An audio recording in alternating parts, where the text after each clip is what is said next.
We'll be underway here shortly for our last round of Swiss action before we make our cut to the top 8. Make our predictions with our brackets, of course, and get ready for all that stuff. Mardu is typically very good at pummeling creature decks. There's so much removal, and because you have Crackling Doom, it's hard for something to sneak through the cracks that you can't kill. So this should be a solid matchup for Matthew. A Temple to start things off here for both players. Temple of Triumph for Czech, Temple of Epiphany for Winn. Czech will draw a card.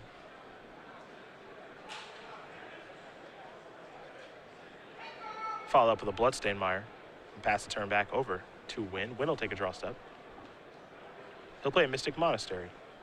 And Tyler Winn, former Open Series champion last year when we were in Knoxville. Matthew Czech, an unknown name here in the Chicago area, but with a win, we'll have a better idea of who he is. He'll have an Open Series top 8 to his name. He'll search up a swamp. Removal suite here in Matthew's deck, a Murderous Cut, an Ultimate Price at Kolaghan's Command, 4 Draconic Roar, 4 copies of Crackling Doom. No shortage.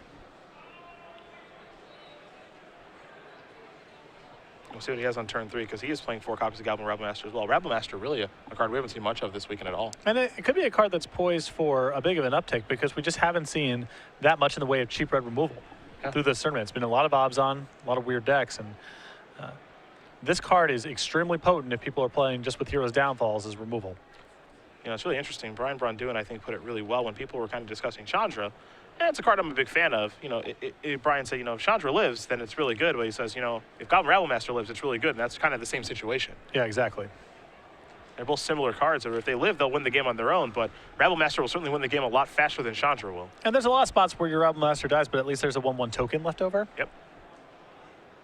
I think when Rabblemaster rotates out, it's going to have give an opportunity for Chandra to see some play. But as it stands, they're a little bit similar in functionality, but I think Rabblemaster is the superior card. Rabblemaster after combat there for Tyler. He's going to probably look to try to block with this thing if he's given the opportunity.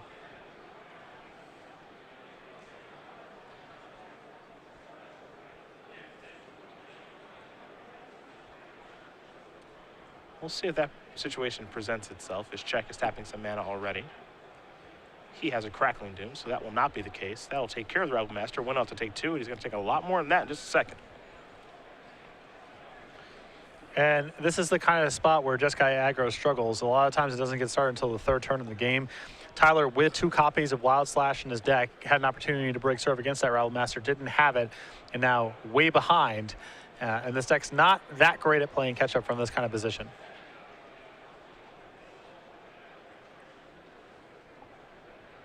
Winn already down to 11. He'll play another Mystic Monastery. There's a Soulfire Grandmaster past that turn back.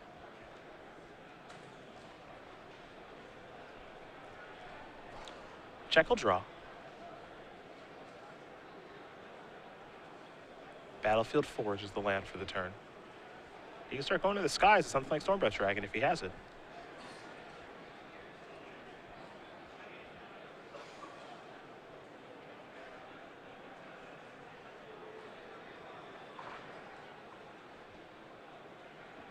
Here's 3 men, another copy of Crackling Doom. Winn will take 2 more. Czech making this game look pretty easy. Yeah. A cheap threat that doesn't get killed back up by some removal is what this deck is often trying to do. And when that cheap threat is Goblin Rabblemaster, doesn't get killed, the rest of this is just cleanup. Yeah. Winn already down to 1. He'll play an island.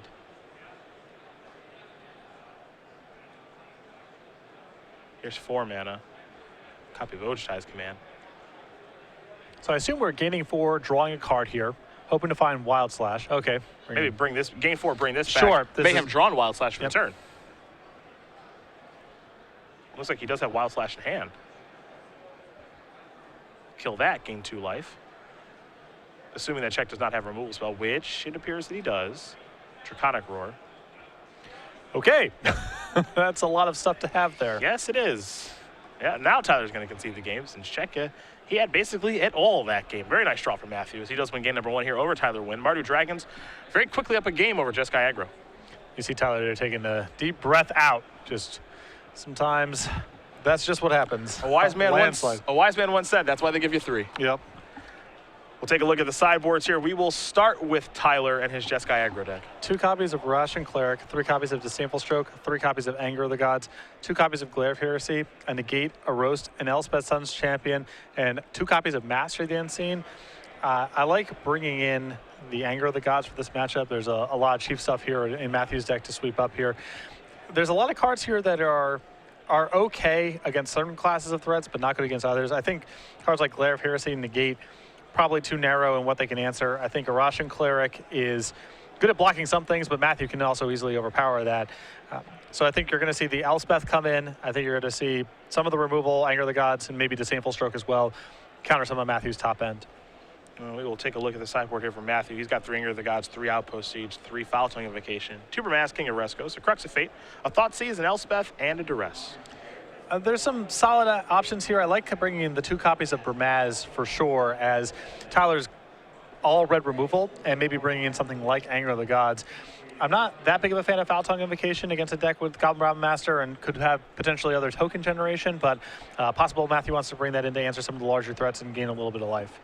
Well, fair enough. Those are the options available to both players, and we'll see how they opt to sideboard as they get ready for game number 2. And while they do so, we will talk about the Star City Games creature collection, specifically the spring version, in which we've taken some of our game night creatures and put them on some stuff. Yeah, you see the Kitten, the Bee, the Bunny, and the Delver of Squeakrits all available on card sleeves, playmats, and dice bags. You can head over to starcitygames.com/creature collection or head over to the dealer booth at any of our opens or any Grand Prix that we're vending at. Pretty straightforward stuff. We'll have the summer collection coming for you soon enough. And these have been a huge hit. And that also means that we get a new pun like Delver of Squeakrits.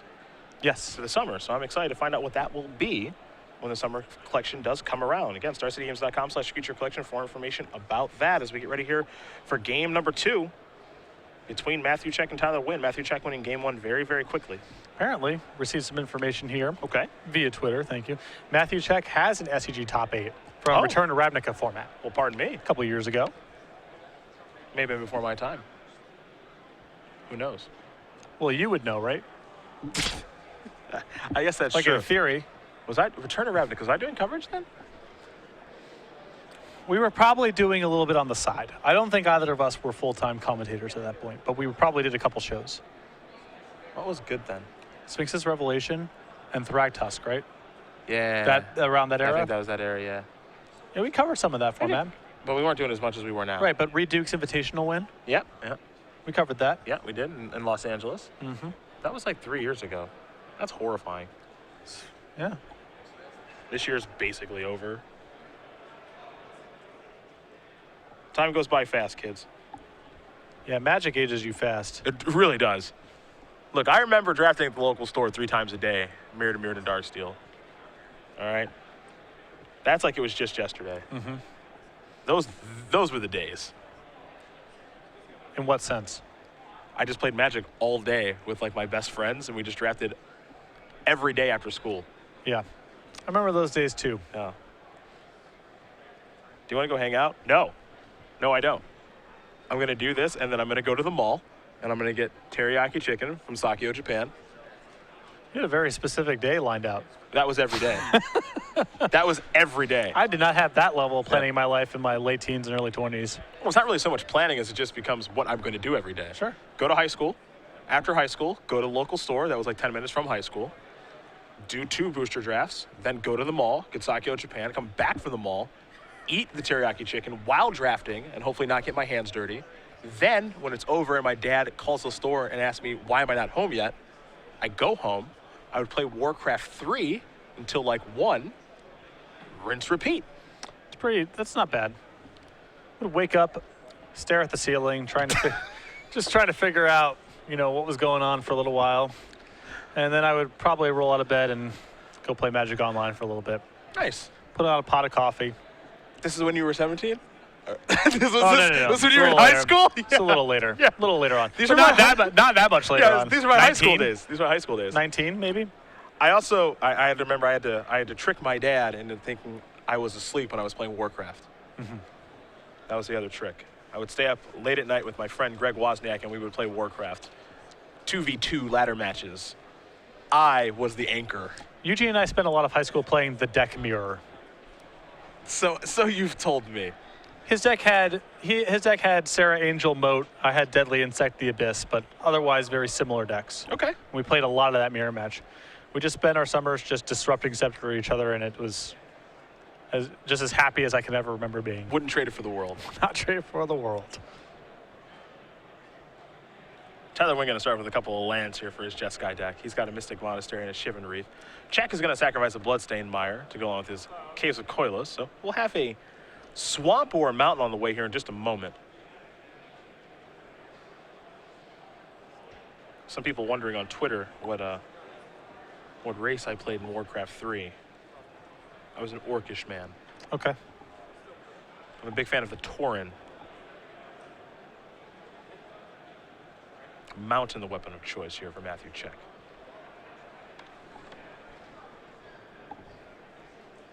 See what he's got to do on turn 2 here, assuming he has something to do. Haven't seen a ton of Jeskai this weekend. We saw a little bit, and there is a copy in the top 8. Yep. Here's a Soulfire Grandmaster. Not a lot, but what we've seen has been performing very well. Tyler Winn possibly with an opportunity here to make the top 8. Is it Mana Shredder time? Yes. If someone's reaching for their life total. Yes, it is. That's not Kevin Jones casting that card either. That's Tyler Winn. He's getting in for 3 in the air. Check will draw.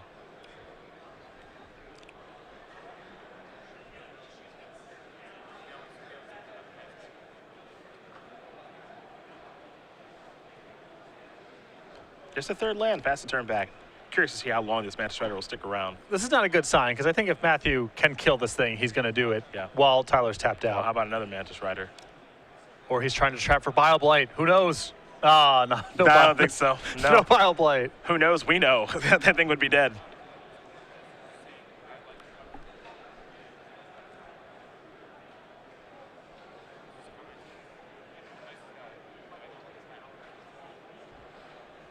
This is just, both these games have been pretty simple and straightforward. Yeah. So, Matt, you... I would do something to those. Yeah. Or they're going to kill you. Here's a Draconic Roar. Going to reveal Kolaghan. And my preference would have been for Matthew to do this while Tyler was tapped out. Yeah. Because there's nothing to be gained by waiting. And something can certainly go wrong. Tyler is going to enter combat and attack you, so might as well just do it straight away.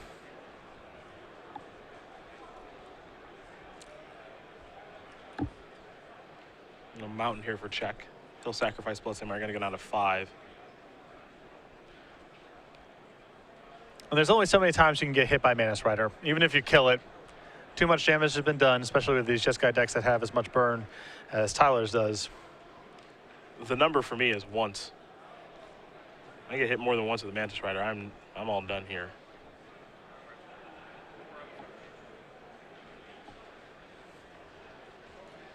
I like drawing the analogs to other formats, you know, Den Protector, Snapcaster Mage, and Mantis Rider kind of feels like Goblin Guide, where the expectation is you get hit once, and if you get anything beyond that, it feels like a free win. Yeah, it really does.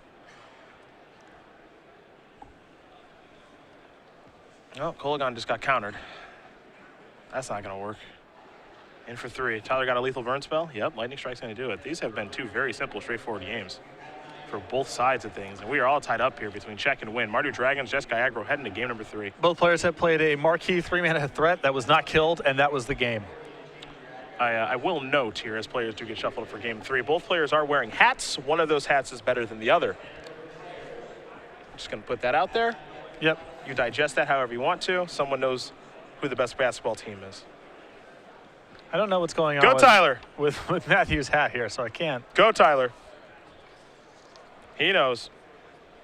In the meantime, however, we will quickly talk about the Star City Games YouTube page, where you can find the replay of this match. And truthfully, a lot of the matches this weekend, we've had a lot of fun matches to watch. Yeah, there's been a lot to go back and watch, and a lot of content goes up on this page. Versus Series content, premium archives, archives of all the Open Series events and invitationals, and there's some content that's exclusive to the YouTube page, like unboxings. Best of all, this is all free. You can head over to youtube.com/StarCityGames. Get signed up today. getting ready here for game number 3. This Jeskai build, pretty popular. You'll find that Winn only does have 3 copies of Jace, where we saw Jerry Thompson with 4. But I think one thing that we've noticed this weekend, and we're trying to learn just like everybody at home who's watching this, and some people are just learning for their FNMs and their local IQs. Some people are getting ready for a Pro Tour in a couple of weekends. Jace has been legit. In the same way that Goblin Rabblemaster has looked good on camera so far this weekend, because there is not a lot of red removal floating around, it feels like, at least in this tournament. Jace is going to be good for the same reason. If there's a lot of mid-range matchups going on, Jace seems awesome. And especially in these Jeskai builds, whether it's aggro, whether it's the token builds with Ascendancy, the flashback effect on that card is no joke. When you look at Matthew Tickle's deck, for example, the Rally the Ancestors deck, Jace was in there kind of as just an early looter. There's some flashback action going on there and some attack suppression, but that's incidental. In these Jeskai decks, the flashback on Jace is extremely powerful. I was just really impressed with it. First of all, it's so easy to flip. Yeah. So easy to flip. I mean, it reminds me so much of the way that you kind of described Treasure Cruise in Legacy, which is you're just playing a normal game of Magic and then just incidentally, okay, I'll cruise. It's not like I'll play, all these cards to get stuff in my graveyard and then I'll cruise. It's like, I'm just playing some Magic here. There's nothing in Tyler's deck to suggest he's making any particular effort to get Jace flipped. He's playing all the normal cards you would expect to see in a Jeskai deck. Really, the only card you can point to in these decks that you see an uptake of in this weekend because of Jace is Ojutai's Command. Yeah. And that's because you want to get Jace out of your graveyard, untap, and flip it. At Johnny Grapes has noticed that neither player is wearing a Bulls hat, and that's because they don't wear hats of losers. It's the off season. I'm not getting involved in this. That's why he's not wearing that hat. Though I will say about Jace, something that is noteworthy about this card compared to Snapcaster Mage, because that's the parallel a lot of people draw.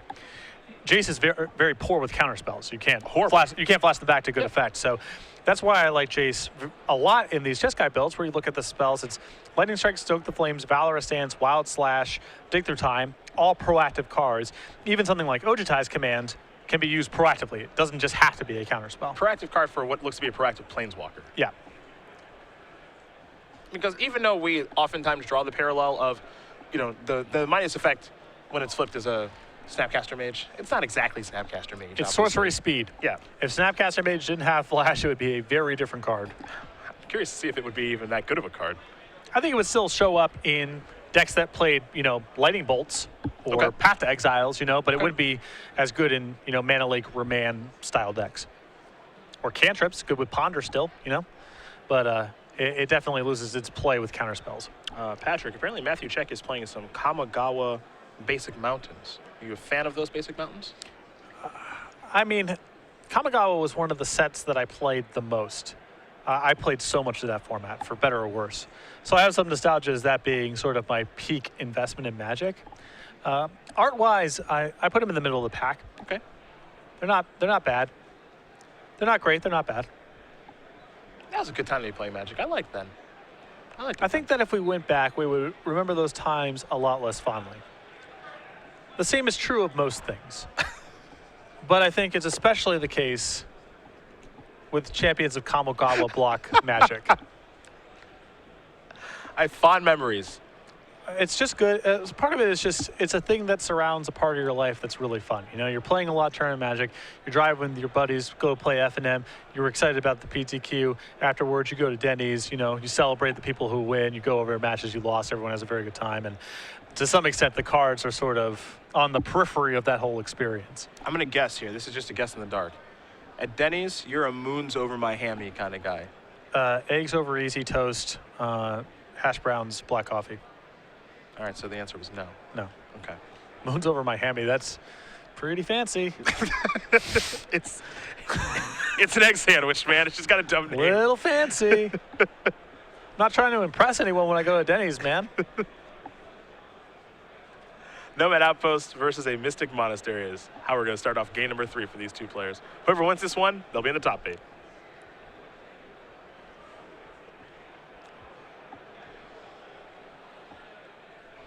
Check with land number 2 is a Haven of the Spirit Dragon into a Seeker of the Way. Winn will untap and draw. One thing that Winn does have going for his deck, and it's something I like quite a bit, is just the use of Wild Slash. I think Wild Slash is a pretty underplayed card right now. Definitely. I mean, it's been definitely in these kind of matchups is really important. The problem is it's not very productive against Obzon.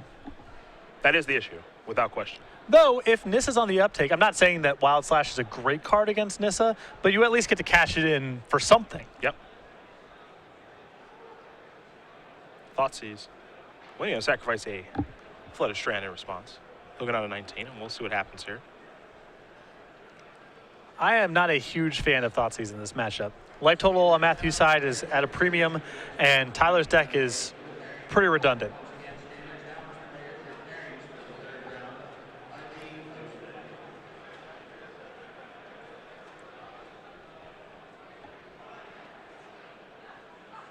So it feels like maybe a burn spell's on the way.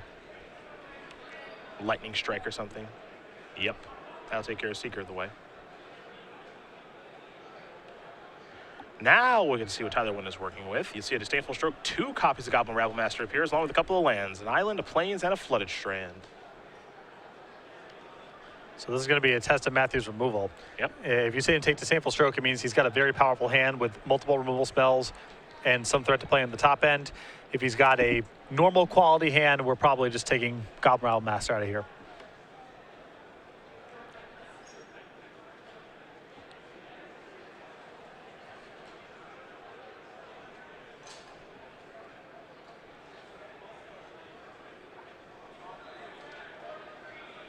Decisions here for check. I'm going to go with the Rabblemaster. Keep in mind, check hasn't played a land just yet. Does have a couple of temples to choose from. He'll go with Temple of Triumph. Still has a Temple of Silence in hand.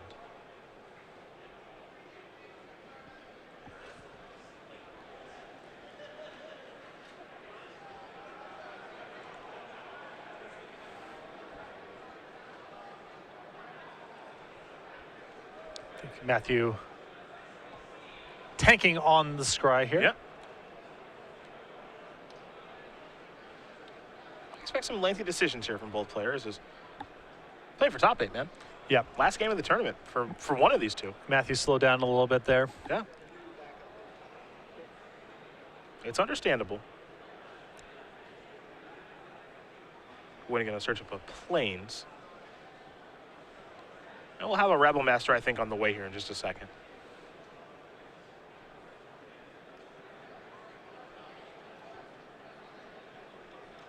Goblin will be joining it, in for 1. Check will go down to 17.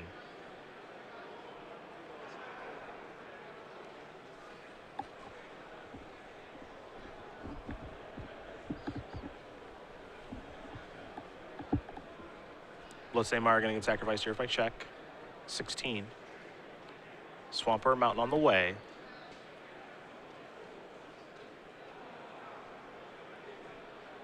Remember, Tyler Winn does have a copy of Disdainful Stroke in hand at this point.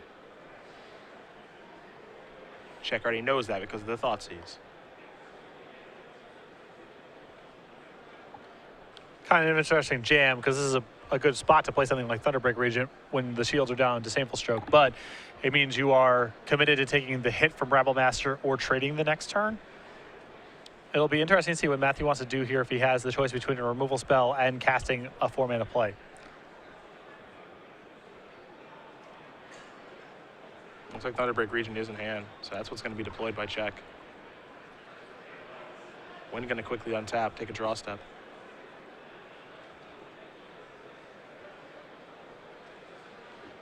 Token, beatdowns, trigger. Rabblemaster is a 4-power creature.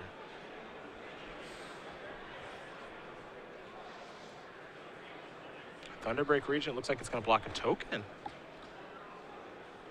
Well, if Matthew has a removal spell for the Rabblemaster, this is fine. Okay. Then he kills the Rabblemaster. He's attacking for 4 in the air against 1 on the ground, and things look pretty good. There's an island for Tyler. He'll pass the turn back.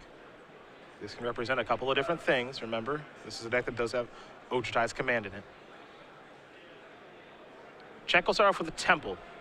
Take a look at that top card. Looks like it's headed to the bottom from the scry.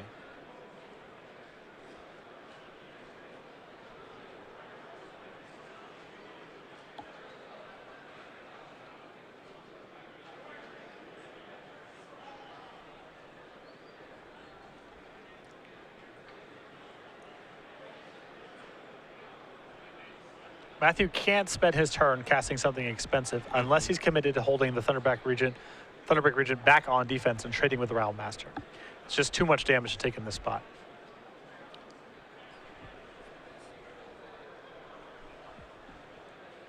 There's Rabble Master for him. Can't Disdainful Stroke that. It'll bring a Goblin along with it. Beatdowns. In for 5. Winn going to go down to 13. Check will pass the turn back. We're going to go Tyler Winn's way. Big sigh of relief there from Matthew. I mean, there's a Wild Slash or a Lightning Strike or some sort of removal spell there on the Rabble Master. The race starts looking really bad, but if Matthew gets to trade Rabble Master for Rabble Master, he's in great shape. Temple of Epiphany. Top card went to the bottom. You'll get a trigger from Rabble Master. Going to come into the red zone with the Goblins and the Rabble Master itself.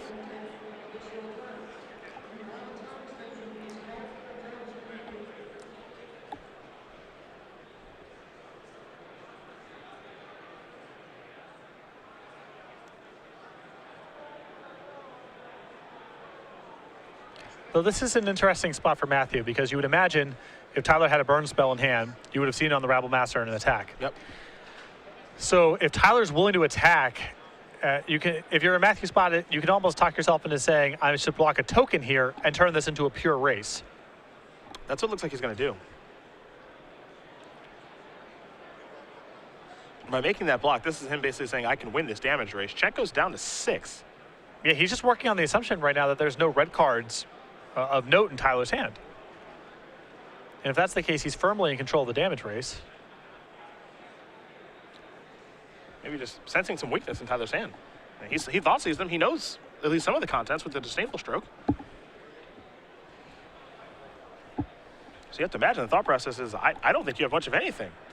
The danger here is that Tyler now has the mana and cards in graveyard required to cast Dig Through Time. So if Matthew attacks and isn't willing to play a 4-mana spell out of respect for Disdainful Stroke, that gives Tyler the opportunity to cast Dig Through Time. That may actually compel Matthew to play the Thunderbreak Regent in his hand right now, because if Tyler casts a Disdainful Stroke, that means he's short on mana and cards in graveyard to cast Dig Through Time after the fact. All very true.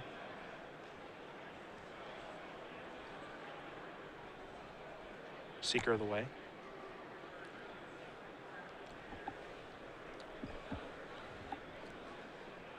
I know you don't like the idea of having your dragon countered by Disdainful Stroke, but this is a critical turn for Matthew. Because if Tyler has Dig, he gets to do it. And the Thunderbreak Regent's not doing very much else. You get to trade it for 2 mana at some point in this game. It's just what turn do you decide to make that decision? And if Matthew's got nothing else going on... There's not even a dig here from Tyler. Yeah, he's got nothing. Yeah, he just drew a copy of Stoke the Flames. So maybe he's got a little more than we think. But that was I think that play was fairly dangerous from Matthew if he had nothing else to do this turn. Yeah.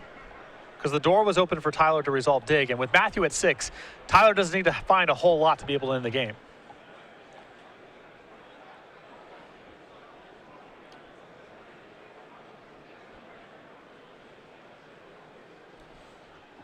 Now I think Tyler's trying to figure out, how can I use this Stoke the Flames to maybe steal this game? Is there anything that I can do? Can I bluff something? Well, he's going to get overwhelmed on the way back. He can attack and hope that Matthew screws up the blocks. Might be the only hope that he has.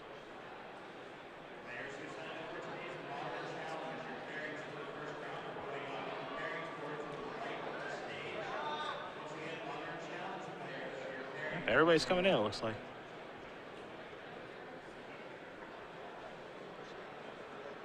Block there. And it looks like Thunderbreak Regent's going to block a token.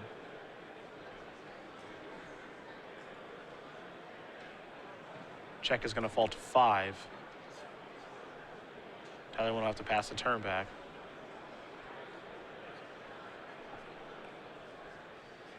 Quick update for you at home. Jeff Hoagland, Chris Anderson, they both won their matches this round. So they're both 12-3. Likely good enough for top 8. Jeff particularly, very solid tiebreakers. Before the attack step, Stoke the Flames is going to take care of Goblin Rabble Master. That means it doesn't get to bring a Goblin along with it. And what that means right now is that Matthew Check is a point short of lethal. Just like that Stoke the Flames was a point short of lethal by Tyler Winn. Now we get to see how Check wants to attack here. He'll attack Winn down to 2. That's Thunderbreak region. We know there's a disdainful stroke over there for Tyler, so he's going to cast that immediately. Now, is there a way for Tyler Winn to win this turn? Dig through time. That's a start. Gets him a look at several cards. He'll draw a card. He's got all lands. Matthew Check is going to win this match here over Tyler Winn. 2-1. He's got some friends behind him. We're pretty happy for him. He's going to move on to 12-3, and it looks like we're going to have Mardu Dragons in the top 8 this evening. Congratulations to Matthew. A pretty tight third game there, and not a lot of margin for error, but Tyler with just a little bit too many lands there in that spot, and Matthew able to